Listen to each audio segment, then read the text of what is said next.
মহাকীর্তিতে প্রথম দেশের বাঙালি মেয়ে, অস্ত্রোপচার নির্বাসনের পরেও ভল্ট রানির ইতিহাস। ভারতের স্টার জিমন্যাস্ট দীপা কর্মকার যা করলেন তা জানার পর বলতেই হবে এভাবে ফিরে আসা যায়। আগরতলার বঙ্গকন্যা আর ইতিহাসের সমর্থক প্রথম ভারতীয় হিসেবে এশিয়ান চ্যাম্পিয়নশিপে সোনা জিতলেন দীপা। গত রবিবার উজবেকিস্তানের রাজধানী খাসখন্দে ইতিহাস লিখেছেন পড়শি রাজ্যের বছর ৩০-এর মেয়ে। জিমন্যাস্টিক্সের ভল্ট ফাইনালে রুদ্ধশ্বাস লড়াইয়ে দীপা শ্রেষ্ঠত্বের পদক ছিনিয়ে নিয়েছে সব মিলিয়ে ১৩.৫৬৬ স্কোর করে। উত্তর কোরিয়ার কিং সং ইয়াং ১৩.৪৬৬ স্কোর করে রূপো জেতে, জো কিং বিএলকে ১২.৯৬৬ স্কোর করে ব্রোঞ্জ জেতে হারিয়ে দীপা এসেছে সোনা জিতিয়ে। এশিয়ার চ্যাম্পিয়নশিপে এই নিয়ে দ্বিতীয়বার পদক পেলেন দীপা।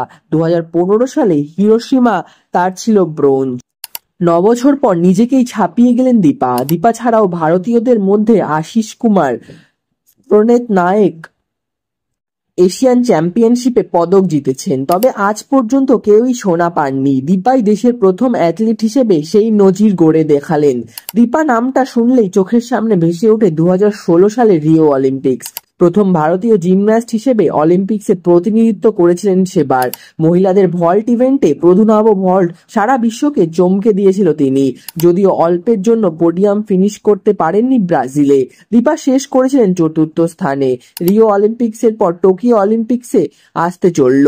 মাঝখানে দীপা কোথাও যেন হারিয়ে গিয়েছিলেন।